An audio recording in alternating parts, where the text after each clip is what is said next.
on a majority of the papers, actually all the papers, and so we cannot fail to discuss that as we look at the papers. So briefly, alongside Wakili Kibe Mungai, constitutional lawyer, let's look at some of the stories that are different from that particular one, even as we ponder some more on what is happening in the political scene. Wakili, it's good to have you this morning. My pleasure also. We're still getting a hold of Honorable Farah Maalim and Dr. Masanga. They should be joining us in a few so that we get into this crucial conversation and we get to know what way forward for Kenya and her neighbors, and this ruling and the aspect of East African integration. Will we be pushed to levels where again we'll be forced to have a gentleman's agreement, or then the ruling stands?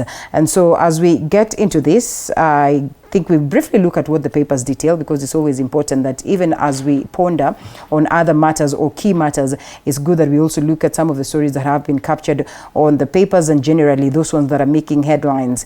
And speaking of matters politics, politicians turn to nicknames to woo voters is a story that is on the front page and expounded on page 10 of the Standard newspaper.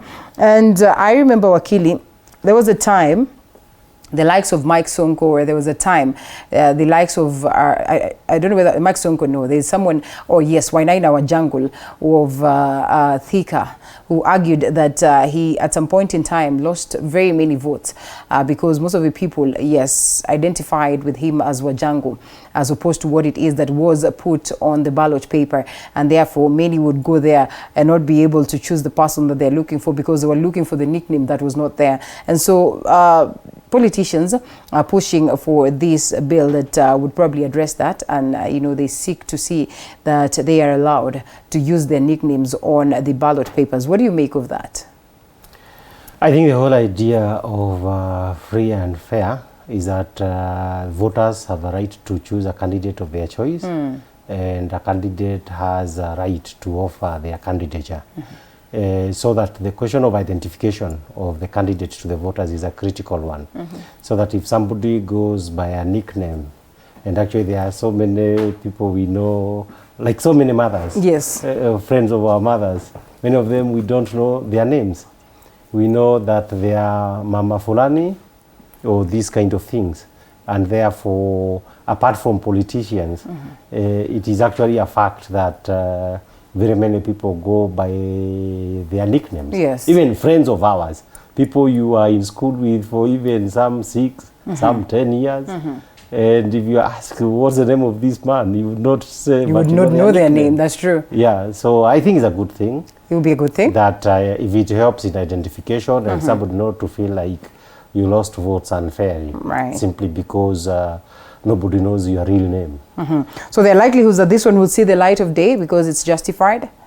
I believe it's likely to, and there are interested parties. You know, it's like you are having the trial of the lion in its own court. The verdict can only be one. All right, well Yes. said. Well said. Let's wait and see how then this will be received, and whether, like Wakili says, it will come in handy to make sure that at least then identification is something that is an easy process. And Right Honorable Raila Odinga trying to woo the youths of the mountain yesterday.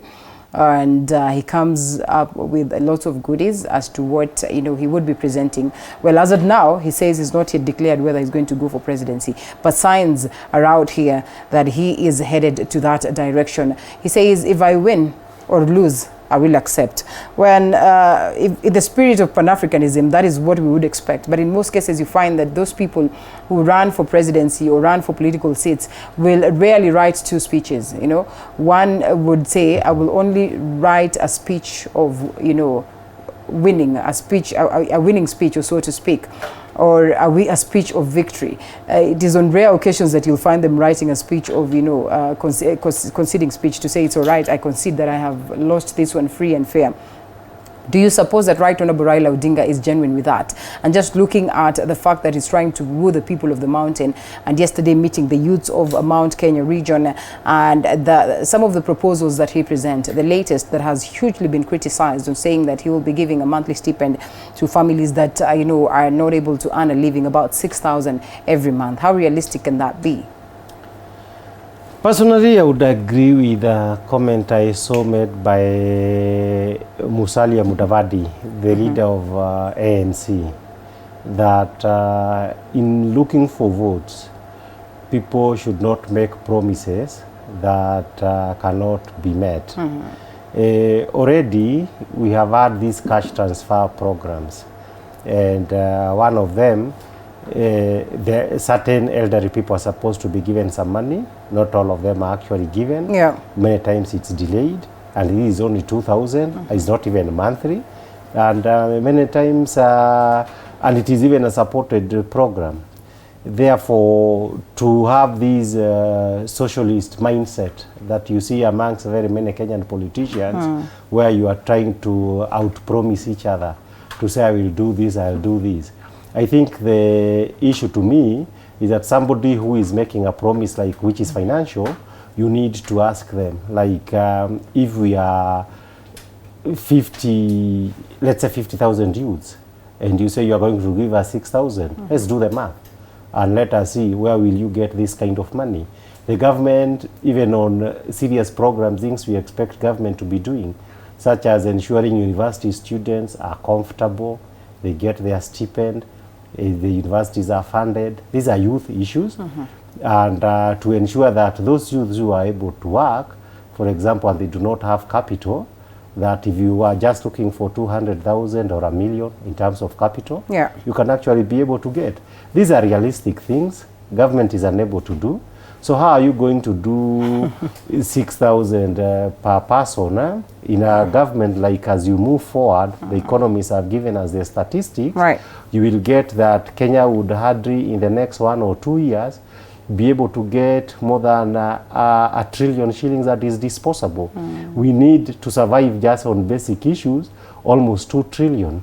But because of our debt obligations, very soon we may not get a trillion. Therefore, for this politician, what I would expect is to be able to say, since I will be able to, this is our budget, barely survive 2 trillion, and I can be able to help Kenya get another 2 trillion, these are the additional 2 trillion, we can share it out amongst the youth. But if a person is not telling you that, then he's simply lying to you and takes you for a fool. Therefore, I would expect that the youth are not gullible. The youth must demand, give us the math, and tell us where this money is going to come from. But I wish him well. The spirit is okay. But even looking at how the youths were receiving this, and I mean, they were there. They were supposed to ask the hard questions. And in most cases, we've heard them saying that, well, they've been left out of the table for the longest of time, and it's now time that they demand of the same. Why would people just sit down and listen to such without having to challenge? Or maybe it's because it's a tendency where it's the main man that speaks last. Yes, and it's also in a typical political setup, it's not really the kind of setup that you can be able to say it is conducive for people to ask questions. Those are setups people are brought to listen and to clap. I think for me, the bigger responsibility, sooner or later these candidates would go to the media. I would expect them not to get away with these issues. Sometimes you see key politicians going to the media, some easily refuse to answer key questions, and some are not even these key questions, they are given an easy time.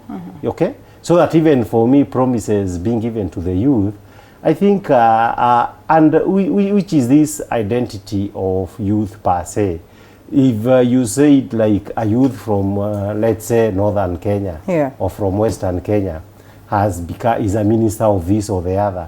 How does this help a youth in Nakuru or a youth in Machakos? It does not. I think you really need a program that is cross-cutting so that you can be able to say, what are these things that interest the youth? Issues to do with education, issues like why I'm mentioning the university is that I believe in the university 95% of people can easily be described as overwhelming youth. So if these are youth, one would want to know, increasingly it is becoming very difficult for people to survive there because the government can barely afford a lot. The education standards in very many places, because of the government's refusal and confusions to refuse to put real money into universities and other colleges, is suffering. So these issues that on those particular matters that directly affect the youth, what are they saying? How much money are you going to put? Right. And what kind of policy are you going to pursue that will ultimately be able to ensure that the welfare of the youth is promoted across the board? Not just to say like you'll choose 4 youth ministers. In a country like Kenya, if you are going to have 20 cabinet ministers and the youth are the majority, it's tokenism to say you are going to give 4 positions to the youth. Yeah. But I'm not even saying that these such positions, this senior position necessarily should be given to youth, because it is another tokenism to say that you are a minister. Usually to become a minister doesn't, on the face of it, it might appear that you call the shots. But in real sense, the reality is not that way. Okay. You may not call the shot. The decisions you make may not necessarily be pro-youth. It is possible that you get a competent cabinet. Right. By and large, in a youthful country, and with the youth who are very educated, like in Kenya, it should reflect some youthfulness. Yeah. But it tends to reflect the elderly largely. Therefore, there is some disconnect there. But to me, it is not just what we want to see in the cabinet. If you see a cabinet, you do want to see the best man here seems to be holding this job. Yeah. And there used to be a time when by and large you could be able to say Kenya is being run by competent people. So that the big question ultimately is going to be, and these are questions across the board. I like to say people who, if William Ruto or Raila Odinga become president, there are 2 distinctions that should be made. Who actually will hold office, okay, and who will actually be in power. These are 2 different points. Because being in power means that if key decisions are being made, who will William Ruto consult? Okay. Or Raila Odinga. Being in office means, for purposes of this thing of face of Kenya, who will hold this office or the other. And the fortunes of a country, in my view, will depend on if William Ruto becomes president, who will he bring into power? What kind of morality will these people be? What kind of history have they been? Okay. What kind of goals will they achieve? All right. Will it be people who will sacrifice Kenya with every other road contract that is being performed? You know? Yes. These are critical issues. And the same things will apply to Raila Odinga. That's true. Because you see, the people even ultimately, and we've seen this over the last 10 or so years, who actually ruins a country, are not people holding these or the other positions. A long time ago, you would actually be able to see that ministers held real power. Yeah. And therefore, if there were major issues, deals to be made, the minister actually made those deals. Right. But increasingly, we are in a situation whereby the people who actually become the beneficiaries of any regime that comes to power don't even hold office. At all. At all. That's the most interesting. And that's why I'm saying, who actually will be brought to power by William Ruto? And those people are people you can know as journalists. Yes. And say that if William Ruto is president, automatically I expect at least you can name 10 people. Yes. Then you can be able to ask, are you comfortable? Because William Ruto is only one of the people. Are you comfortable with having power with these people? With Raila Odinga, the same thing. You can choose 10 people who will say, in a Raila government, these people will actually call the shots. Okay? Yes. What kind of people are these? These are questions we can answer. And you know, but we just close our eyes. True to it. And there's this piece also that has been captured in the papers. And it's generally what it is that the DP says. He says, do not follow me blindly. He tells his allies. DP said that he does not want any sycophants among his followers. He wants Kenyans to demand development plans and track records from leaders. I hope the people of Kenya listened to him. And I hope it's genuine. Well, politicians would only say that. You know, there have been allegations, in my view, that people are following him blindly. By and large, it is largely true, but it is for every voter to be able to decide. You see, the good thing about politics is this. You make a decision. There is a politician in one of the counties of central Kenya, who was elected. Then I had people, now these are family people and staff and friends complaining, oh, this guy has become bad since we elected him. Yes. And I remember asking him, just try and remind me, which are these times that Mr. X used to be a very good person? That's because before you can say that you became bad, But yeah. you must have had times when you were good. That's and true. when he was good, what was What he is doing? this thing? Do you know people looked at you like, they can't remember. That's true. So how do you accuse a man or a woman of who has being- never been good of becoming bad? Okay. It's not possible. Okay? The people of the mountain seem to bring it on a different angle when they say they painted a bad picture of Right Honorable Raila Odinga. They sold a very bad narrative of Right Honorable Raila Odinga in the mountain. But today, they come to say that these were all lies. These were just politics. What do you make of that? You know, there are certain issues that people can be able... I make a distinction between when people in the lies of Raila Odinga that were told for purposes of politics, okay? Those lies you also need to ask, did anybody call him a murderer? Did anybody call him a thief? Okay? Because those would be serious issues. Okay? Did they say things that were genuinely true? Or had a basis in truth? All right. You get it? So that distinction should be made from whereby you are saying, when now I criticize why, and I say, why is this? If what I'm saying about why is true, then you must pay attention. Because to give a simple example, it is very easy, like somebody can say, oh, Hassan is a rapist. Okay? So if we didn't say Hassan raped who, Then it is not. we know these It's just baseless. are baseless. Yeah. But now, if you say, well, Hassan was locked up and he ran away from prison, we also Hassan jailed. And Hassan ran away. So they to say that he's a fugitive and beware of such a man, this is not a lie. It makes sense. Yes, it makes sense. Yes. So if in one hand you dismiss it and say we call this man a rapist when we never meant it, Yeah. and we thought you'd know this was a joke. Right. But now if we are saying this man murdered, we are giving you a name, Yeah.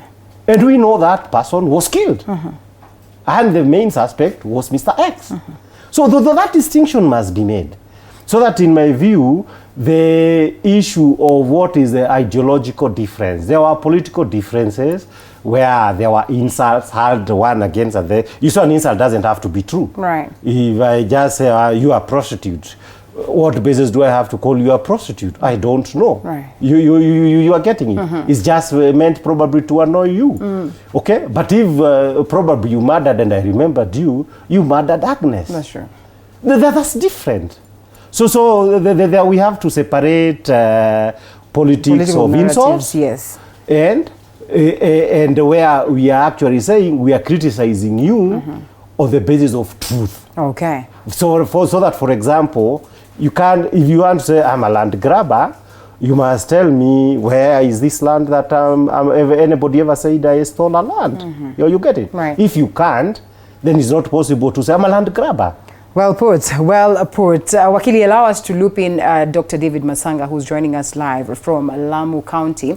Yes, virtually. We are glad that we always have these systems because nowadays it's much easier, to interact with very many people. Initially, we were a bit rigid.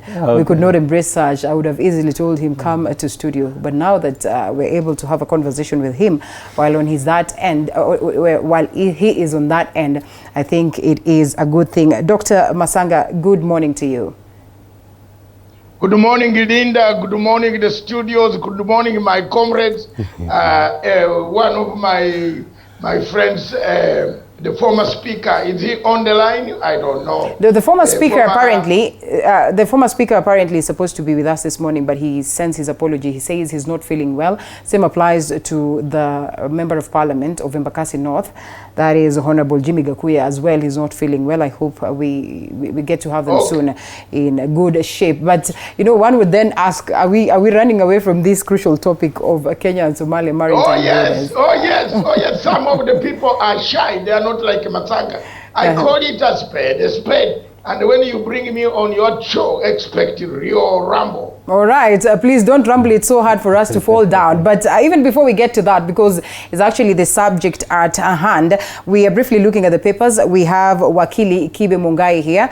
You must be knowing him as well, and a constitutional lawyer. And so we are getting into this conversation. I brought him here so at least he can try to break down the ruling yesterday, because there's a bit of confusion as to what exactly, you know, the ruling speaks of. And so before we get to that particular level, we're just looking at the political scenarios in the country. Speaking of what Right Honorable Raila Odinga speaks of in terms of what he is likely to present to the people of Kenya, the youths, you know, vulnerable homes, if at all he's going to go it for presidency and win. He also dictates that in the event that he goes for presidency and he loses, he will concede and, you know, proceed home and say it's all right, that was a free and fair process, which is not so common with African leaders, which is not so common with him, Right Honorable Raila Odinga. Do you suppose then this time around we're going to see a different thing, Dr. briefly?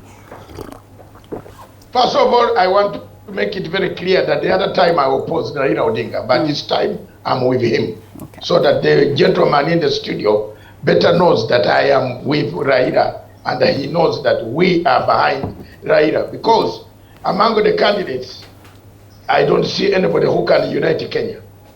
The rest are going to put Kenya to pieces. One, Ruto will not manage Kenya. Ruto will cause more chaos. He's just a younger man learning how to lead a country. And this country needs a leader who can handle it peacefully, united. As you see the obstacles that are coming ahead, we need a leader who can think, not who thinks with emotion like a Ruto. He talks emotionally. He talks things that cannot come. For me, with Ruto, we parted ways. So if you don't ask me questions, because I will make his supporters here not very happy this morning. Yes, I won't press you hard on that. But then again, I'll ask this: Kenyans trusted him, you know, not once, not twice, you know, at least thrice, and they went there, voted for the presidency that comprises of him and President Uhuru Kenyatta. And in as much as maybe we've had ups and downs, reality is that we've also enjoyed some bit of peaceful coexistence. Why would it appear that he's not one person who can, you know, guarantee us peace? Yet we have trusted him with the presidency 2013, 2017, and we actually went to the ballot twice in 2017. Because he's a confusion maker himself. Is it so? He's a violent, yes, he's a violent man. Very violent. During that time he talks very nicely. Other things, he does different things. He's not, please, that name I don't like to pass in my mouth. We actually not like taking that direction, but then coming to Wakili on that very note. I want to tell you what Raila about. Let me make a correction this time. Raila said household. Yes, he did not say his households. Yes, he said household. Vulnerable ones. Yeah, it is possible. How? Uganda, even across in Uganda, they have marked the household. The Huduma number that we are talking about, what was no house, 60,000 shillings per month, or whatever time they will agree, is to look at the household. That is how a system of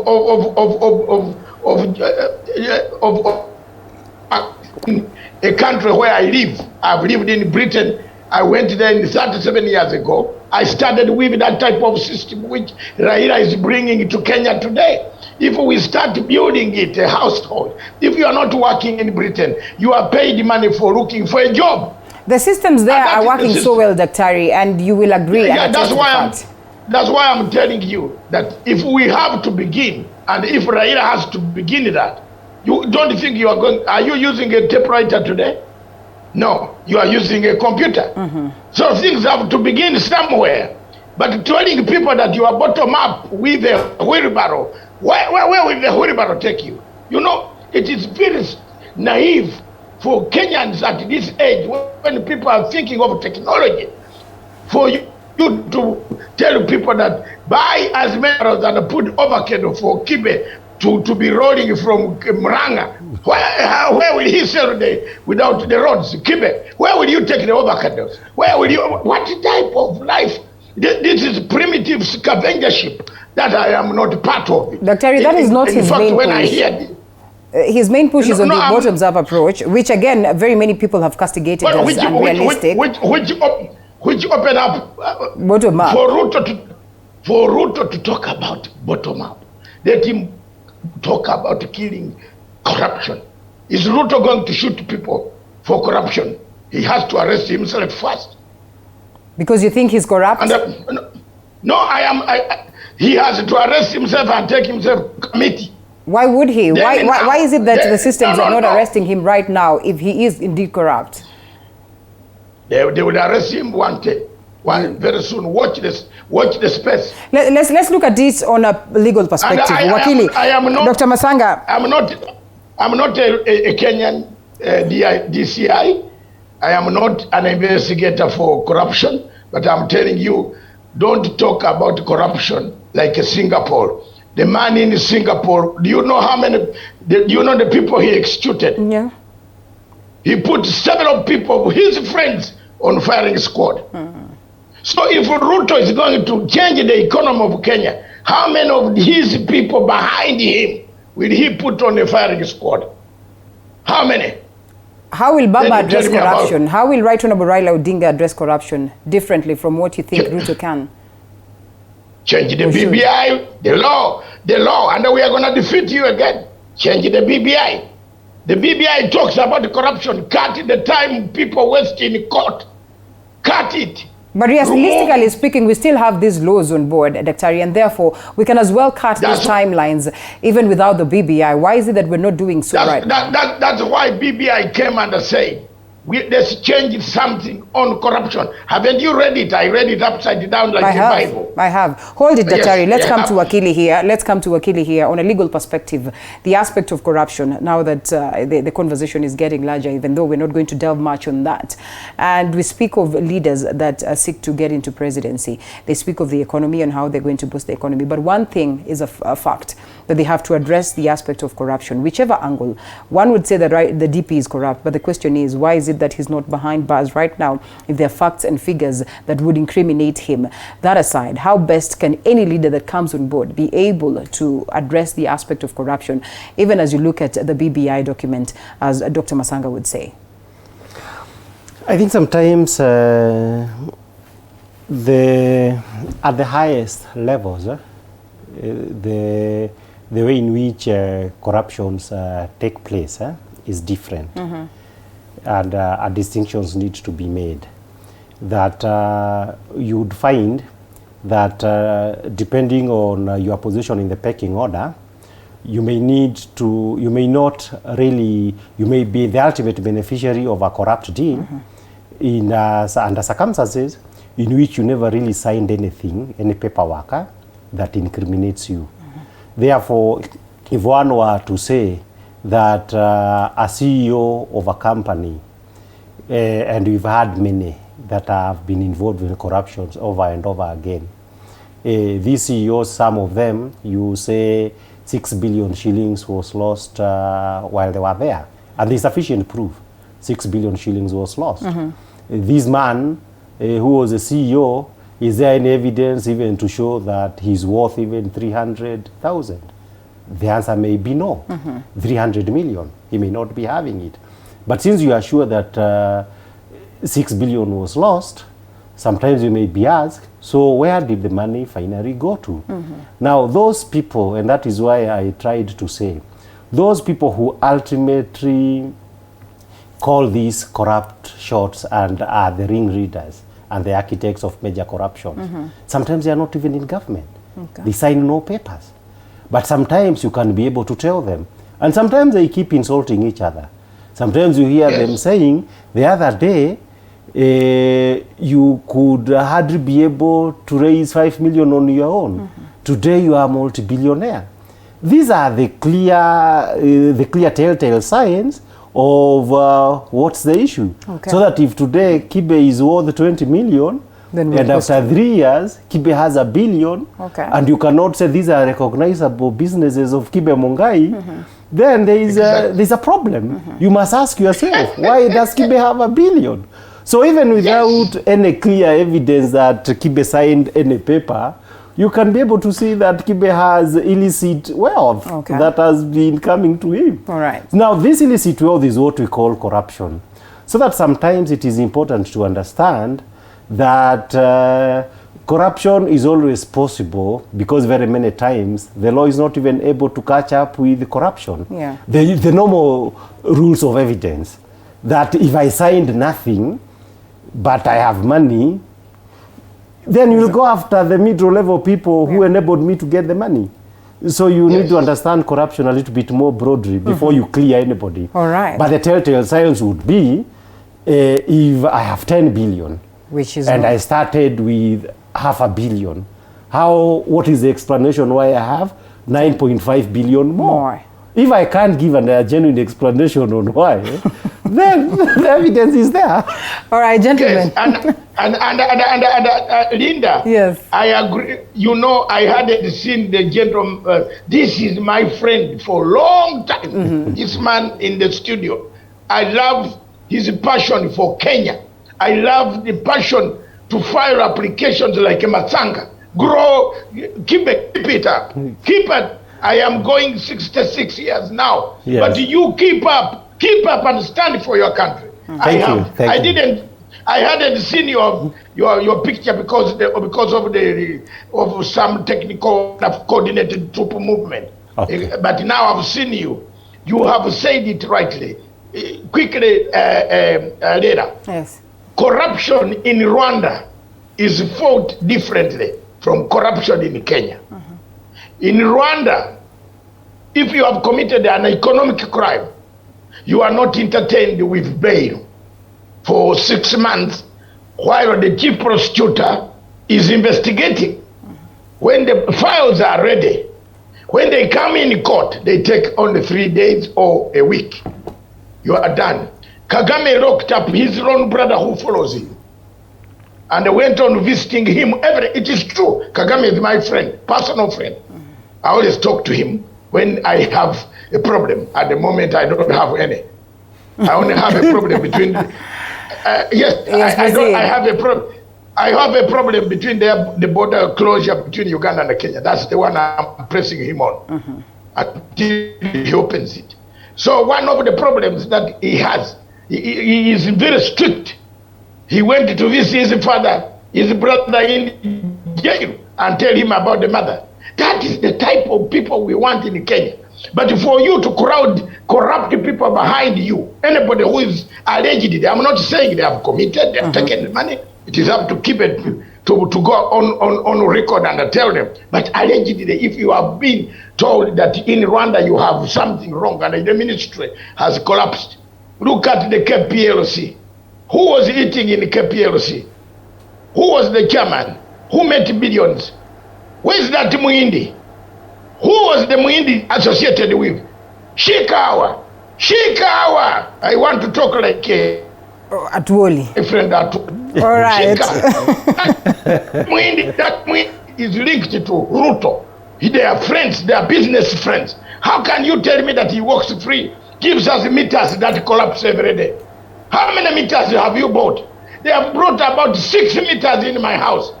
Models of meters, they take it down, another one, they take it down. Kumbe, they were buying meters to hip them in Kenya. Now they walk driving Range Rovers. Shika. All right, all right.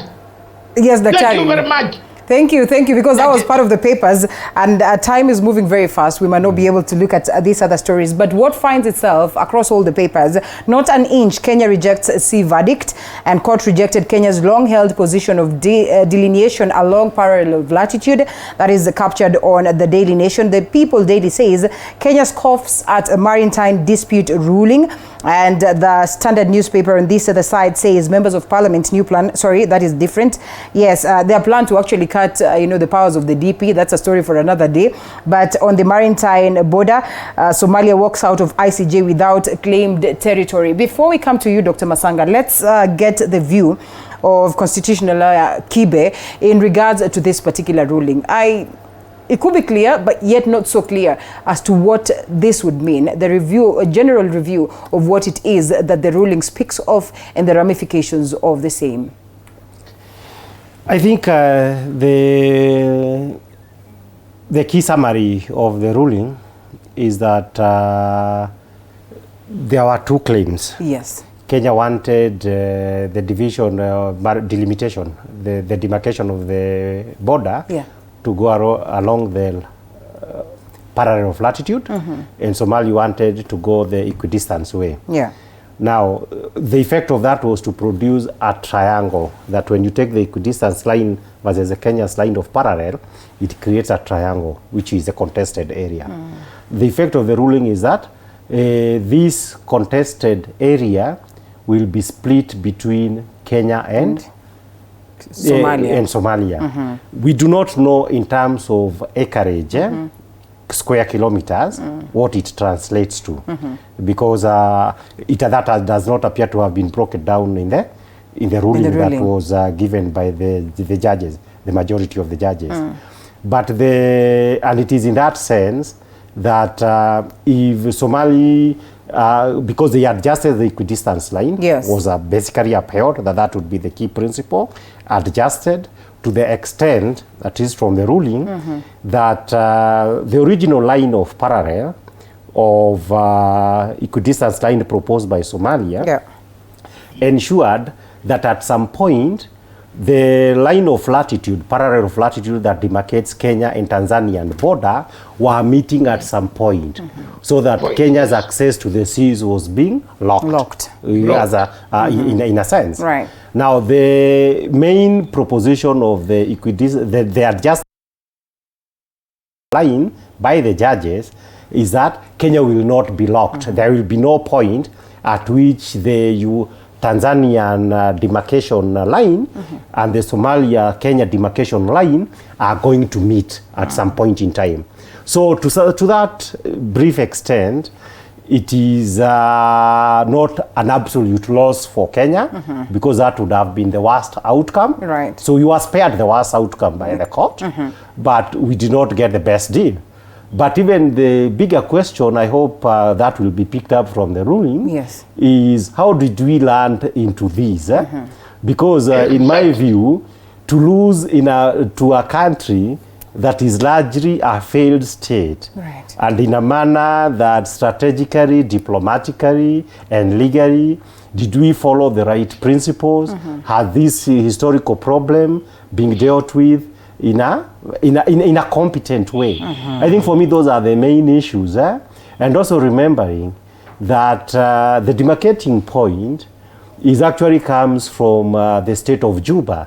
Juba used to be in Kenya, until 1926, and was given to the British, to Mussolini, as a gift. We do not seem to question this gift that was given unfairly. So that whereas Kenya's claim was minimalist, just to say you are satisfied, that with Juba, I would have expected that the Juba issue ought to have been raised. Because in my view, the true boundary between, the maritime boundary between Kenya and Somalia should be up north. Because I do not believe that we should just simply have considered the Juba issue, and without making it an issue. So that there are those issues, I believe we shall come back to them, but we have gotten probably out of a deal that could have been 100%, we can satisfy we got 20%. But we say that we are not going to abide by that ruling. And Dr. Wakili brings us to that level. We ask, where should I say, where did the rain start beating us? Where did we start? The people that were involved in this case, right from inception, right from the word go, the Attorney General, where were they? Just what exactly played out to a point where we got to the level that we are at? I think before my friend Masanga weighs on these issues, let me say something about that. I do not think that per se this is a problem that is of recent origin, that you can say this particular Attorney General, not this particular one, the likes of Githu Muigai, did anything really wrong. I think for me, where you go and where I was hoping that you'd get some answer, there's a case we filed in the High Court a while back. There are three major issues that I would pick. That when we demarcated our boundary, maritime boundary with Tanzania along the parallel of latitude, it was always in the possibility that the northern one with Somalia had not been demarcated. So that if we train along the line, the equidistant line as proposed by Somalia, and remember the Tanzanian one was settled as early as 1975. I do not know where the rush was to settle the boundary with Tanzania along the line of latitude when common sense ought to have prevailed and you try to settle the two boundaries together. Okay. So that if we are going to use the equidistance lines for the northern and southern boundaries, let it be used across the board. Okay? Because now, had we used with the Tanzanian one, the equidistant one, we could not have lost any territory. Okay. So that our total coastline is about 600 kilometers or 500 and something actually. Okay? We are not getting an equivalent of that of access to the sea. But it is out of a mistake that was done in the 70s. Okay. So I do not know which are the faces that you can be, that can be identified and told. Yes. So what was the rush here? Okay. Issue number two. Why don't you let me finish this. Let me just allow him to do it 45 seconds and then we come to you, Dr. Issue number two that seems to have been problematic is the fact that in 1989 we made a law known as the Maritime Zones Act, under which, in accordance with United Nations, it's called UNCLOS, Convention on the Law of the Sea, countries were supposed to resolve between themselves, how are you going to resolve maritime boundaries between yourself. Now, under that law, we were supposed to get into negotiations with Somalia. These negotiations, as a matter of fact, and in truth, actually did not take place. Okay. But that, or two times, the ICJ have ignored a key right for the Republic of Kenya under international rights that should be recognized. Now, in circumstances like this, is where now you say Kenya as a state, is it a strong state or is it a weak state? Okay. I believe we had leverage in this, in the sense that for purposes of the stabilization of Somalia, and our position with all these anti-terror issues, if we would actually be able to have said in good time that if Kenya's rights under international law are not going to be respected, then there will be consequences. For example, Dr. let's allow Dr. Masanga come in. Let me finish. He will talk as long as it takes. Right. Yes. You see, for example, every time that we have appeared to give a threat, for example, our obligations to take care of refugees and all these, Turkey and other countries in Lebanon and Israel, if they say we are going to do these, they actually do it. Right. Kenyans say we are going to drive out these people from Dadaab within a month. We have said that 3-4 times. We don't. So that as a state, nobody can take serious a country that keeps saying things and issuing threats that it doesn't take seriously. And this is why when the Somalians give a state and when they abandoned an agreement we had made with them, but because they were resolute in what they were doing, people took Somali seriously. The last issue, in my view, is actually a known goal. For us to lose to Somalia was on the basis, like we went there saying, we have stabilized, we have helped to stabilize Somalia. So there was an assumption that it's a sure deal. Yes, international community should treat us differently. But the same argument was actually picked by Somalia and said, Somalia originally could not be able to solve its problem because it was a failed state. So that you see a situation in which you have assisted your enemy to score a goal against you. Dr. Masanga, let's allow Dr. Masanga also come in on that very note. Dr.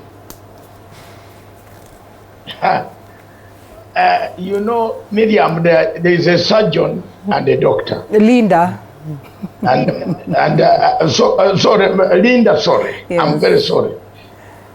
There is a surgeon and a doctor. Kibe is a doctor. I am a surgeon. All right. On international law. What he has talked is correct. But a surgeon goes further to find out what are the solutions. Kibe is a good man who files documents. Kenya, he has put it very rightly. We always work like a UN. We do very little, we come in too late and do very little. He has asked very good questions. I like him for being that. And in fact, he can be my lawyer forever. You know, in court, he can reason with these people. But the people you are reasoning with are very bad people. That court is a very bad court. That court, it was made. When you ask a question, where did we go wrong? We went wrong because we were given wrong advice by the former Attorney General, who is the namesake of Kibe, Mugai. I am Mongai, he's Mugai. You no wait. I don't know. Give the mortician. The mortician brought a mess. I don't know. Internet is down. The mortician is the problem of this problem. He should have cited, first of all, Kibe, you are going to a court which is being headed by, in 2014, headed by a Somali judge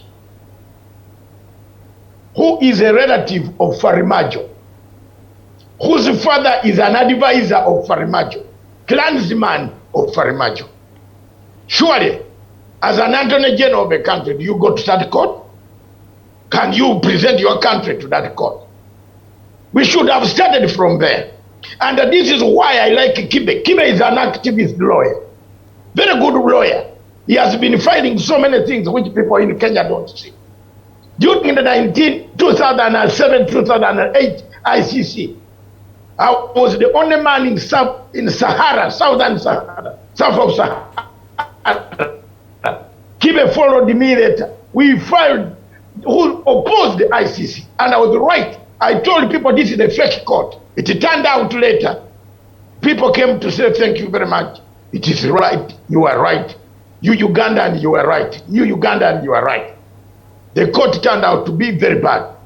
Again, if I had known this problem in 2014, if people had told me, we would have not got exactly what I had proposed. I am the only person as a non-state actor, and the Kibe can check that. You, Linda, you can check, you saw me. I put an application to the registry of the ICJ as a non-state actor, and a copy to the United Nations Secretary General, telling the Secretary General, this court is wrongly constituted to handle the Kenya-Somalia maritime border dispute. The judge, I went to Brussels in Belgium. I investigated the presiding judge, Abdallah Quib. I found out he's a rapist. He had raped a Somali girl there. I took all the videos. Disclaimer, Daktari. And I'm not. Right. Yeah, hello? Proceed. Yes, I picked all the videos and handed them to the registry. I brought everything, handed it to you. And friends who have Mr. President Uhuru Kenyatta, the support when that application was made and it was made public, the support he gave me. They gave us that support. I was right. I said this court is going to cause problems for Kenya and Somalia. Point number 2. There is no way you tell me we came out to keep it on this one, that we came out with a country that has no toilet. We are equal terms. I have a right to talk about Somalia because my brothers are dying in Somalia. 2, I am a soldier. I'm not a civilian like a Kibo. I'm prepared. As volunteers, we go. We Ugandans don't talk. Like Kibe has been telling us, we talk, we don't take action. If they had given us that Somalia, we would have thrown these guys to the Indian Ocean. I'm telling you, there would be no tolerance. But they told us, oh, you win, AMISOM, they capped us. We would have done a deal with, no deal with these guys. They would be in Indian Ocean gone. Now, for you to tell me that, oh, we came out of the thing, we got some, how do you negotiate with a patient you are curing? We are helping to cure Somalia. And it comes up to say, oh, take that. No. At the moment, Linda, listen, and Kibe, listen. We are at the border. Kenya is at the border. Let Somalia come and take us out of there. The ICJ is a non-binding. Has it got a criminal section? No. Kibe should tell you that's why I'm a surgeon and he's a doctor. It has no criminal section that it will come and arrest you with a warrant of arrest. Let them, I don't want to use a bad language on your TV. Let them leave. We are on the border.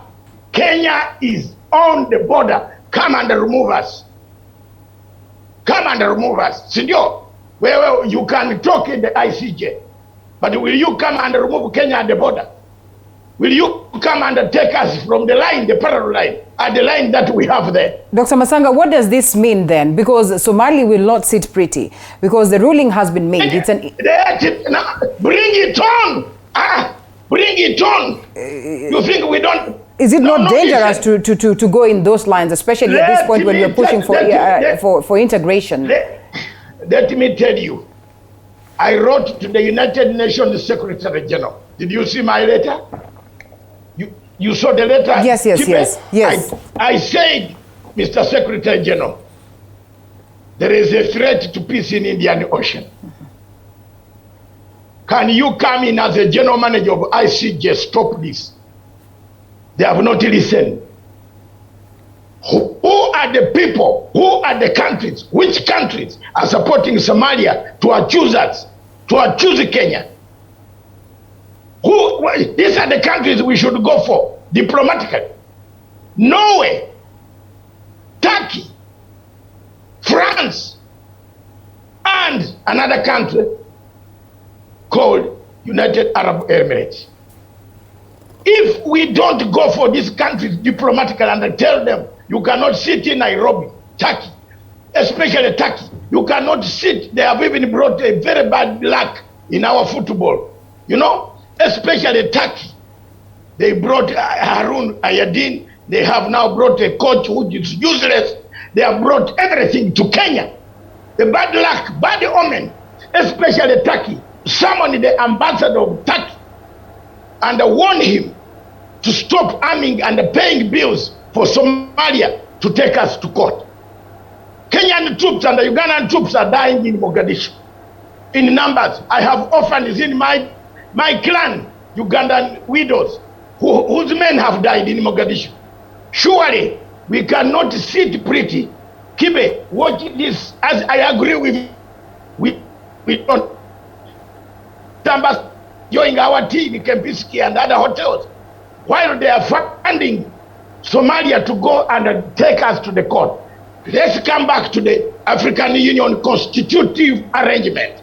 You remember the Cairo Agreement of African Union, 1964. The Cairo Organization of African Unity, let me educate, keep a bit here. It was decided in Cairo that whatever the boundaries that we found there, we should not change them until there are all mechanisms are exhausted. It is on the Charter of the African Union.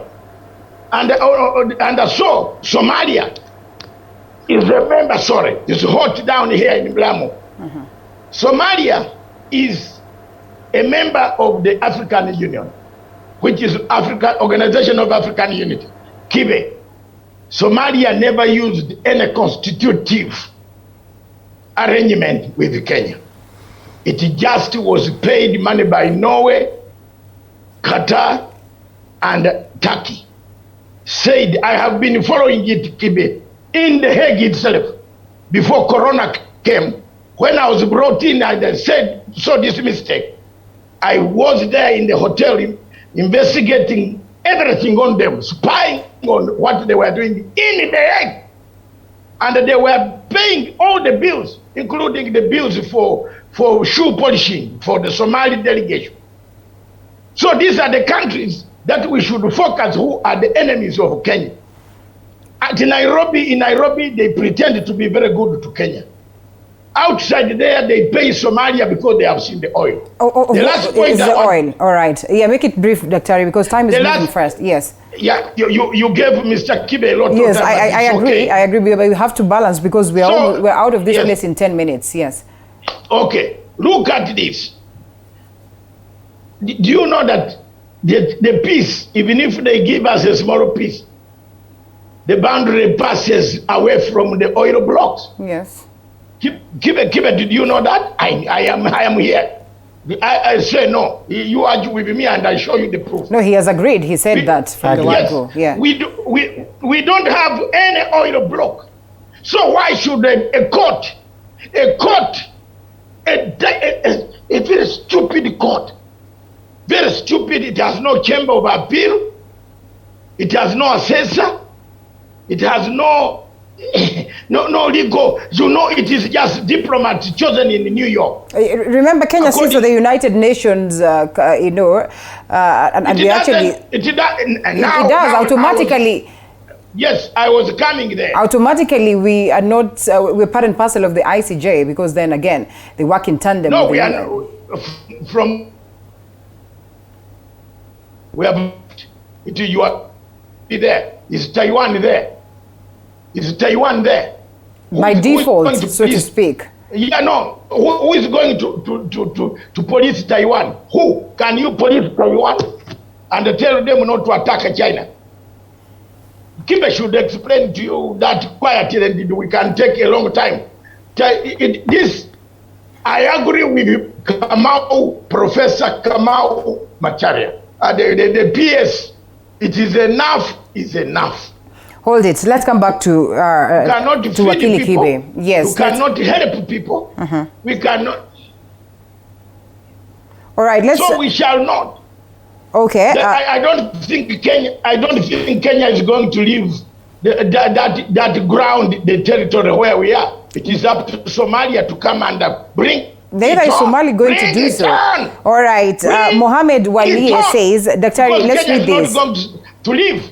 Kibe should not tell us court with the chocolate. Let's take two comments. Mohammed Walie says, maritime border issues are best settled through mutual agreements and not legally. Kenya and Somali will still have to talk and agree irrespective of yesterday's ruling. That is, tough questions could need to be asked all the same. Well, the performance of MOFA and AG and all those concerned in the case was dismal. And there's also one here from Beryl. This one is different. She says, Linda, Kenya's politics is of deceit and betrayal since independence. Unfortunately, the young people are vulnerable because they find themselves in this animal farm we call our motherland, where everyone is striving to survive. I believe there is still hope, but we need to go the Kagame style development spirit to make Kenya a better place. And that in regards to the previous conversation. Wakili, because time is not on our side, reality is that there's a crisis in the making as it stands right now. One says that, well, we might need to go back to the table in as much as that ruling has been made. Kenya says they're not going to abide by this ruling. What does that mean? Especially knowing very well that they have a position in the United Nations. And above everything, there's that aspect of, peaceful coexistence, East African integration that is hugely being sought for. And most importantly, we understand the situation that Somalia is in and how hugely they have depended on Kenya for them to enjoy the peace that they enjoy today. And as much at some point, they have argued that it's Kenya that went there to destabilize them. I agree with my friend Mr. Masanga, the fact that ICJ does not have an enforcement mechanism of its judgments.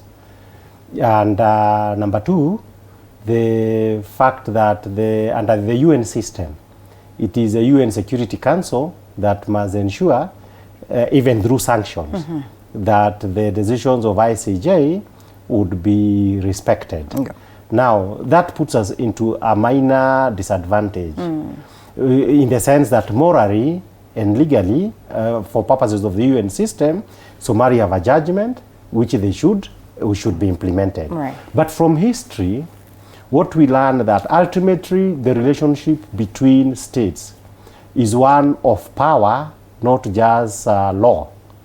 So that when the Philippines, for example, got a judgment against China with regard to, I believe they call it the South China Sea or something South like that. China Sea. Mm. Yes, the president of Philippines, Duterte, actually said, we shall agree with China how much of this judgment can be done, because we do not have an army that can, a navy that can meet the Chinese navy. So that a judgment can actually amount not to so much, depending on whether you actually act strong and strategic, okay? You can cause a problem. Right. Now, for purposes of Kenya, it is in Kenya's national interest to frustrate this judgment. How do you frustrate this judgment? There's an obvious way, but you would have to be very strategic. Somalia, the party against us at the ICJ was the Federal Republic of Somalia. This is a weak government. It's not a permanent reality. Somalia is a kind of state which we can hasten its collapse. But our policy so far has been to prop up the Somali state, which is our enemy. So that if today I was going to be asked, what can you tell the president on how to deal with the problem? Let us put our efforts in a different way. For the first time, let us ensure Somalia actually collapses and the federal state of Somalia is wound up. If you wind up the federal state of Somalia, what would there be? It would mean you would have Jubaland to negotiate with. They are our immediate neighbors. You would have Somaliland. So that if we force Somalia to go the Yugoslav way, there will be no judgment. Yes. And sooner or later, several years down the line, we shall have to revisit the issue. But you see, this one requires a lot of courage and a lot of wisdom. Yes. Are we able to strategically change our position from propping up the Federal Republic of Somalia to actually instigating the collapse and the winding up of the Somali state? Okay. If we wind up, that judgment is over forever. Okay? Do we have the courage? Do we have the guts? But what happens to the hands, the external forces that No. Because they need the Federal Republic of Somalia. Okay, and which is not there. The judgment is not. All right. Yes. Let's close it for us. Exactly. Now, Kibe, you are now talking, my son. You are talking. We have been playing with these guys for a long time. We are not the ones who caused the problem in Mogadishu. Let them ask the Americans who went to Mogadishu and caused the problems. We came in with Ugandans and the Kenyans have gone in to help them. But it seems they don't actually recognize our help. They instead backstab us as if we are the ones who went and dismantled Somalia. No, I agree with Kibe. We are not the ones who went to dismember Somalia. Somalia was dismembered by Americans and they left the problem in 1991 for us to solve it. Just as they have left a problem in the Taliban Afghanistan. So why should we be blamed, be killed every day? Ugandans, Kenyans bombed in Westgate every day as if we are the ones who had any problem with Somalia. Two, the United Nations Security Council is very clear. Uhuru Kenyatta is heading the UN Security Council this month. It is very clear there is a threat to peace in the Indian Ocean. Therefore, what do you do? All these type of rulings are deferral. Stop them. The UN can stop the rulings. Things go on as they were. You don't implement any. My letter, look at it, you might proceed from there, come to Kenyan court. The last point I want to make, Linda, I agree with Wakili Kibe, 100%. We are very bad people in Africa. When we said Kenya quit ICC under Article 127, Kibe and I were telling Kenya, pack and leave. Do you know that Kenya is still there today? We don't run. We don't run. I don't know where these people are. We don't learn from the mistakes. Kenya is still in the ICC today. The only country in Africa that decided to leave ICC is Burundi. Kenya still say, no, we are very good people. But where would we get justice, Daktari? Where will the vulnerable get justice? Because let's face it, as Africa, we don't have this formidable court that can address some of these issues. The atrocities, if we go back to 2007, 2008, where will... Linda, as you close. Came to the studio, when you came to the studio this morning, did you drive your car upside down? No. There is rule of law in Kenya. Is it as strong and as formidable that has not even been able to... All right. Yes, there is rule of law. This country has a better court than the ICC or ICJ. Don't take any African. I don't want an African to appear in that court. Those courts are very bad. They are chosen by diplomats. They are chosen by partners. Both of them, a man likes the other man and chooses. A woman likes the other woman and says, that diplomat will head the court. Please, if you have studied international and the international operations and the international conspiracy like I've done, Kibe, I wouldn't like to see an African go into those courts. Therefore, I support fully Kenya. I support fully President Uhuru Kenyatta. Thank you. No inch, not of the territory. We are on the territory. You come, bring it on. We are not children. We are soldiers. All right, myself. Fair enough. I will go back to uniform. If it is necessary to help Kenya. Fair enough. Yes. I left Kenya with a rank. I left the army with my rank. And I'm not going to keep quiet and sit here. People whom we are helping to build the toilets, they come and threaten us. They beat us. Daktari, thank you so much. And we keep quiet.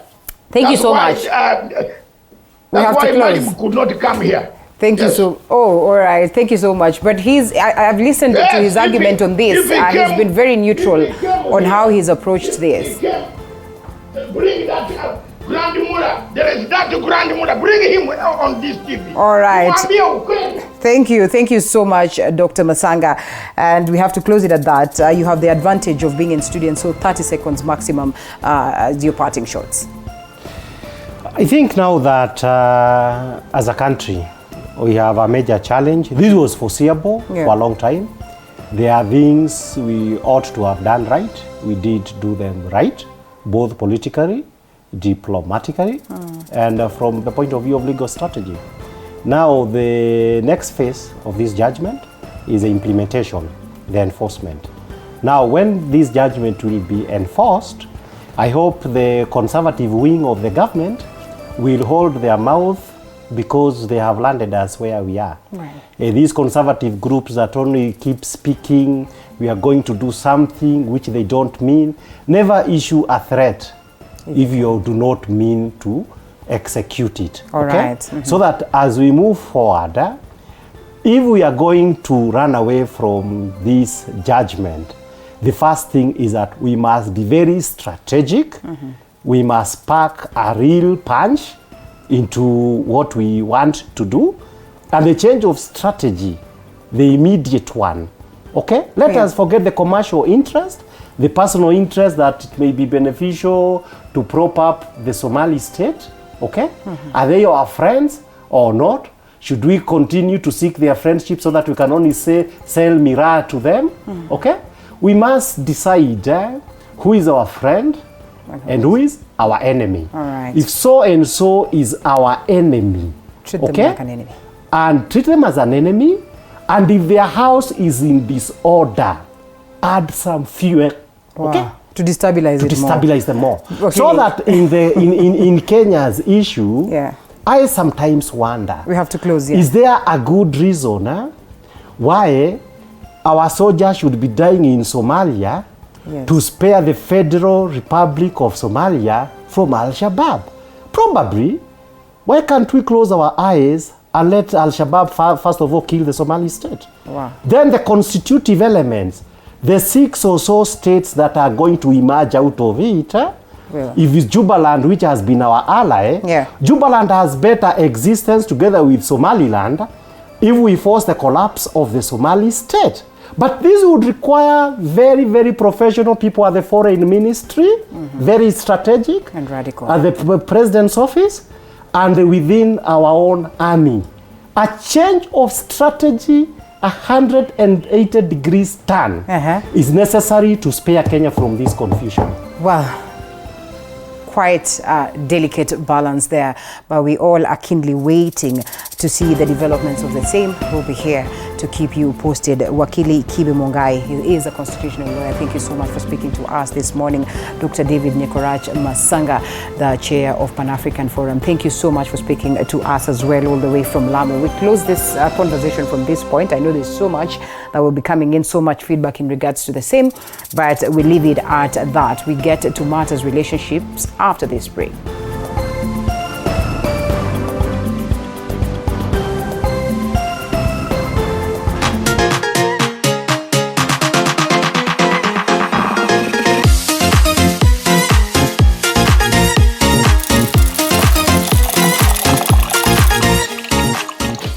You are watching TV47, the home of untold stories. Get 1 month of DStv Premium Movies with Ad Movies. Yes. Just activate Ad Movies to unlock